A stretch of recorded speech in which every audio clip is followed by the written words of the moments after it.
Hello color cubers, we are here with another episode of Color Cube. For those of you not aware of what the color cubes are, please check the description box. They're created by Sarah Renee Clark, and we are doing this series making ephemera that's inspired by the color cube. So today we're on box 1. So let's pick a card. Let me get a bookmark from the glue book here so that we can mark our spot. La la la la la la la. Where should we go in this box? Okay. Oy. I'm gonna pull this one because I can get my fingers around it. My fingers are a little bit covered in dry glue. I've been working and working. Okay, we are pulling card 63.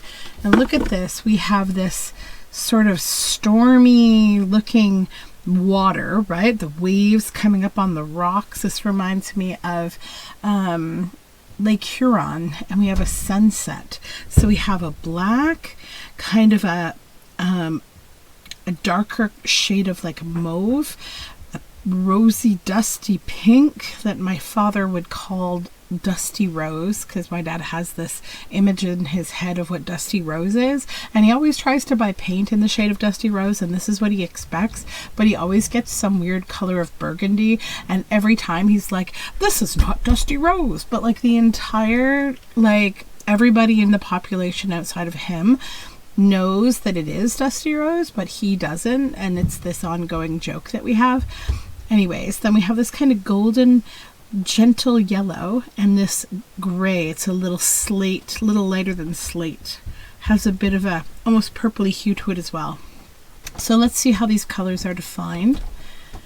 We have black, puce, rose tan, okay, peach, and eggplant. So this for me, the eggplant, there was some purple in that. Okay, eggplant to me is not so gray, right? But I do think like eggplants can get quite dark. I guess I expect a little more of a hue in an eggplant. I don't know. But I think what I'll do now is go search the stash for this interesting colorway. This is a cool one. I quite like it. So I will be right back with these colors. Here are the hex codes for a moment if you would like to capture them to do some kind of a digital project. You certainly can. And I will go off to the stash now and grab some things. Okay, that was a little bit of a challenging one, but that's okay. So for black, I have some black paint as well as black ink. So those will be here on standby. For puce, I have this wallpaper that actually has several of the puce tones in it, as well as some of the eggplant shades. So it kind of is a crossover. For the rose tan, I have this linen seam binding. And this one is kind of a crossover. So it's got some eggplant in it. It's got some rose tan in it. And it's got some puce kind of in it in this lighter area of the flowers. The peach, this is part of my whole focal point, is this beautiful image by Harrison Rucker. It is called Lazy Sunday, and it's from a Mill Pond Papers magazine. Then also for peach, I have here some of my mordanted and eco-printed fabric. You can see here a begonia leaf and a Japanese maple leaf. It also has some black in it, as well as sort of perhaps some tones of puce, because the begonia always takes on a purpley black, so maybe a little eggplanty in some areas. This one's not too much, but maybe a little bit. So let's figure this out. We need to, this is going to be the focal point. I think that little teapot there's got a bit of the puce in it as well, so we can probably use that, and I can probably cut this apart and like set it up in a way that makes sense. So let's just start with like a base. We want to create something a little bigger today, like a large journal card, I think, because there's a lot to kind of include in this. And my focal point is kind of wide.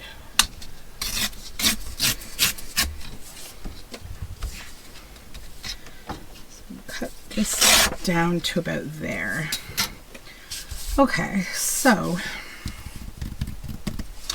I think first what I'll do is I'm going to cut this tray that has all these bits on it and just separate it from the piece here.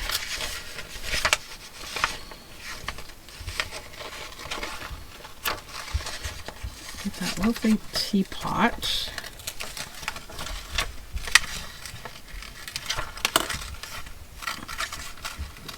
Okay, so there's that.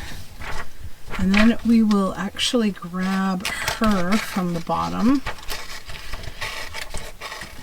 I'll cut all of her out, but I know I'm not going to need her whole entire body, so I'm not going to actually spend any time on her foot. I'm not going to see her foot.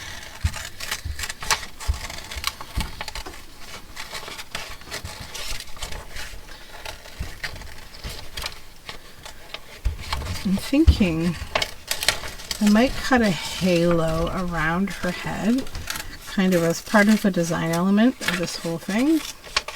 We'll see if I stick with that though, you never know. Yeah, I don't think I will now that I look at it. It looks like a messy fussy cut because I didn't do a good enough circle. So let's just actually fussy cut her.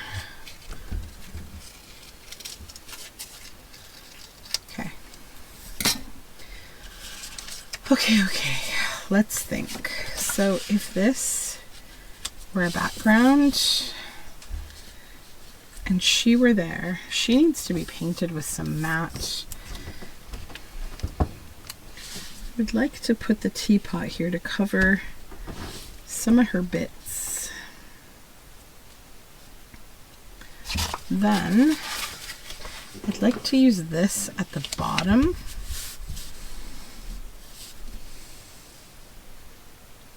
So perhaps I'm not going to need as much of this width as I thought. I really only need, so let's get some, I want to put some matte on her because she is shiny from that magazine. So I need my Ultra Matte. Let me grab it.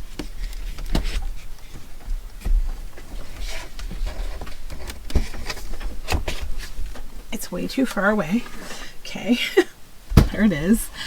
Did I bring my paintbrush back? Oh, I didn't. One moment. Okay, I'm back with the grunge box and the matte medium here. Oh, I don't need to take that lid off. What am I doing? I am forgetting. Okay. Put a little on here and a little over there.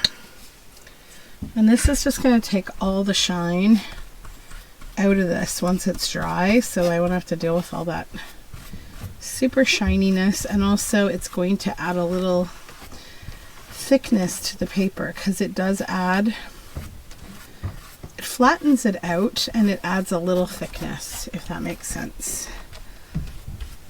Just that little bit of, like, you know, acrylic or whatever this is made from. It will add a little bit more girth to the paper. And it's best to try to thin this out as best you can because it's like, it is transparent-ish, but not completely. It's like more translucent than transparent. So it's always good to just try to get rid of as many lines as you can, especially in places where you really want a focus, like a face. So that's pretty good. Okay, and for the record, this is Liquitex Ultra Matte Medium. Okay, so that won't take long to dry. We'll set it aside and I'll go wash my brush. Okay, so these bits have dried and they are no longer all shiny. Yay! I wish I had a way to automatically do that whenever I'm filming with everything I'm using, because it's always so annoying to have things that are just like shining off the camera. So let's glue this down. I also was just thinking, so I'm making a couple journals right now that have a crow theme, and crows are black. So I have a few of these little crows that I may try to incorporate into this project to make this piece of ephemera actually go into my crow journals, because it's always nice to create something that has a purpose. I mean, all my ephemera has a purpose. It all ends up in a journal. Sometimes it hangs around for a while waiting for its perfect home, but it all has a purpose. So it may live in my ephemera box for a little while, but this one I might just be able to use right away. And if you're ever doing videos, like if you're on YouTube, and you know, you're taking part in these kind of like challenges or make-alongs or whatever, you know, channel hops on YouTube, if you can incorporate like what you make into like a useful piece for your project that you're working on, that's always a bonus, right? I need to line this up straight. There we go. Okay. Now we need to trim this down a little. So let's cut this side down and the top as well. Just make sure this is straight. That's better. Okay. All right. Get rid of all these little bits. So there's our background. Now we need to glue down our focal point. Start with this piece. I'm not going to glue her foot because I don't think it's going to stay on the card. I know it's not, because I definitely did not cut it out properly, so it's going to go. That needs to go as high as possible. Good. Get rid of that extra bit.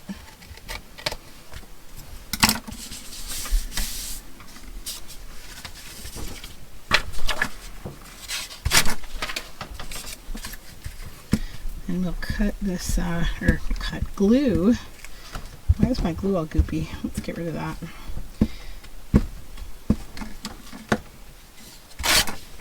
Okay. This here, so it covers her delicate lady bits. Okay. Oh, it's nice. Then I wanted to put the, you see, I put a little piece of tape to keep the card in frame, because I always like knock things out of frame. Okay, so I want to do that at the bottom of this. Probably not as high, sort of like that. What's the best way to do that? Let me think. Probably like that. Just flip over. Then grab a pencil.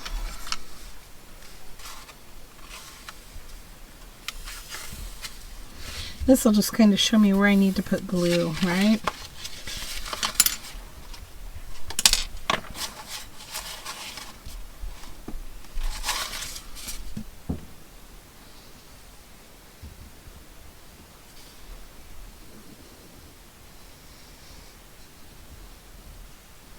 Get all these little bits of this wallpaper.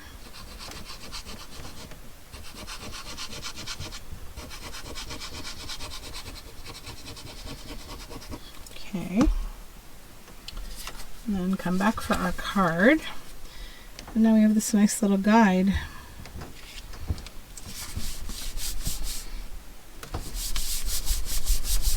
There we go. Yep.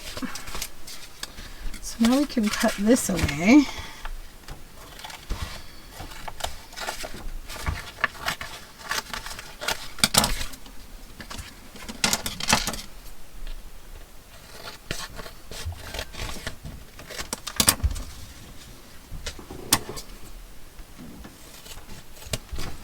Okay. Then let's see where we could introduce these little crows if we could. Could they be kind of like having a little tea party with her?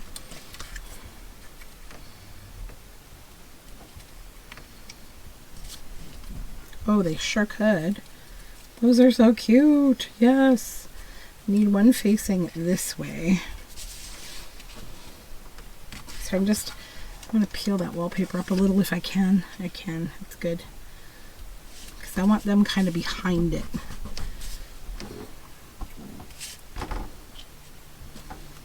Yeah, and one on her shoulder. That'll be good. This one, I don't know. Okay, one standing on the teapot and one on her shoulder. Not too many. This one's good too. I think I like the little one better. But I'll have them a little closer to her. Okay, so let's glue these all down.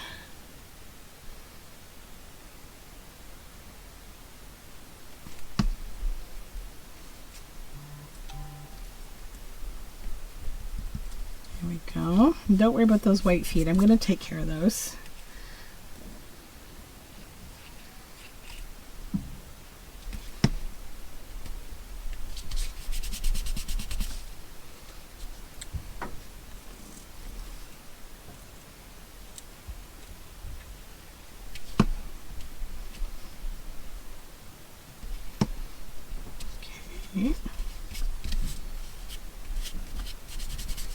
Crows are there. Just grab my little marker here so I can shade in that white. Anywhere we have any white feet.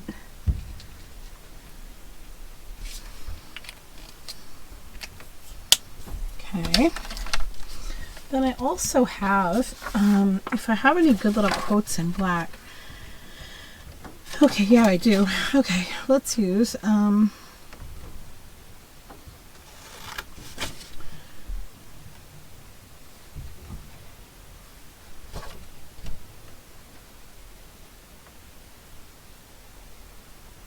just looking at my different bird words.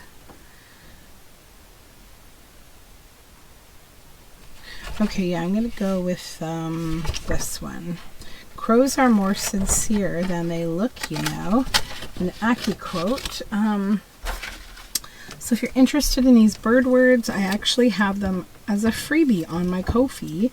I had mentioned that in my last crow journal video yesterday. So if you missed that, just check my Ko-fi link below and you'll find them there. Okay. So let's put that little quote down here. I think it'll give it a nice bit, like a little mix up of something. Now we need to make use of these things. Okay, so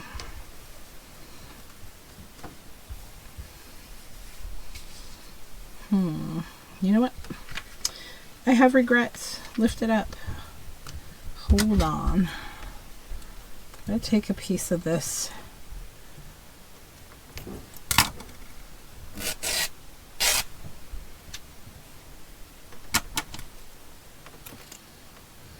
This might give me an easier way to use this and get a nice amount of that on there. Yeah, just got to straighten out how I... Will that tear straight? No. It is not woven in that direction. Okay, let's just fold it so that I can get a good straight cut.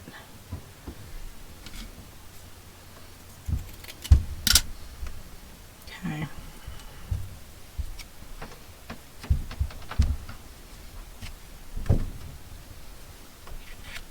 Okay, let's use Fabri-Tac now to connect these.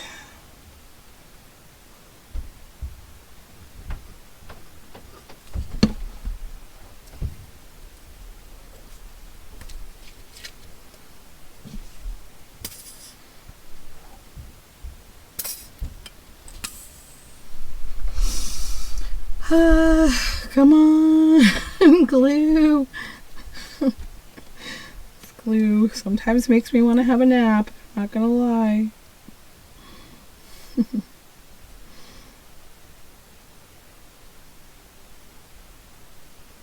Okay. There we go. back from whence it came. Then we need some of this. We still have to include this. It's gnarly old tape out of here. Get rid of all these little scrappy bits.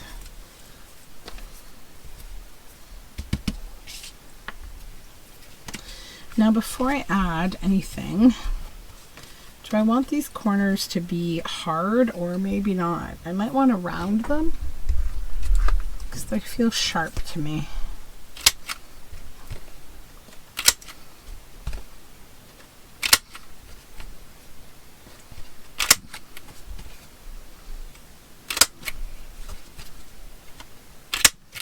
There we go.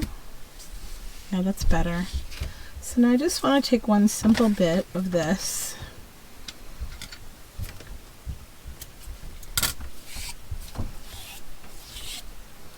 and I think I would like to create a bow.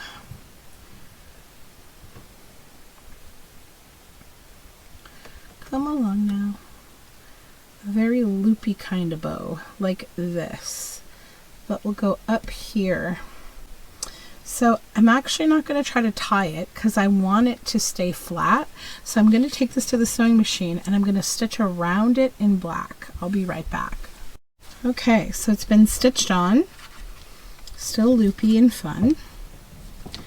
Then I think I will cut that to there and that to there.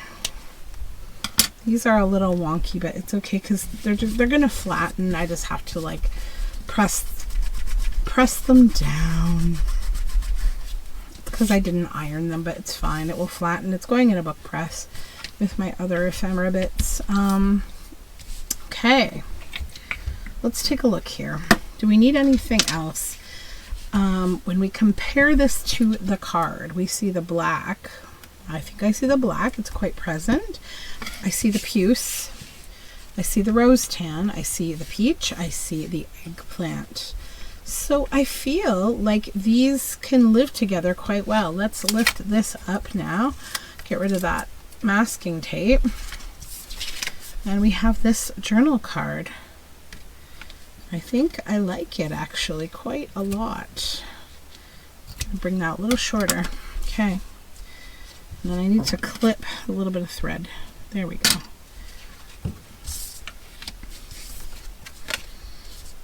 Yeah, for sure. Those live well together, I think. Let me hold them up for you.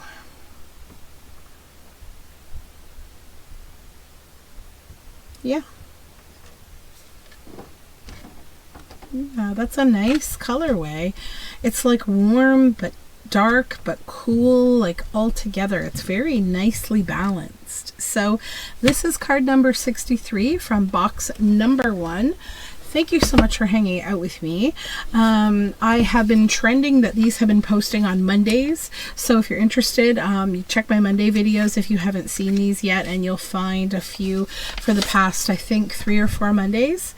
So card number 63 today, box 1. If you're interested in the color cube or anything else about this, just check my description box below and you'll find all the details on Sarah Renee Clark. Also, if you're participating in Color Cube, let me know because I'm creating a list of color cubers that I'll post in every one of my videos. So it will tag you too as a participant, and then I can say check out my description box below and you'll find all the people participating. At this time, my friend Mary Ellen at Red Parrot is participating and she's been making some very cool stuff. So check her out too. Until next time, have a wonderful day. Bye for now.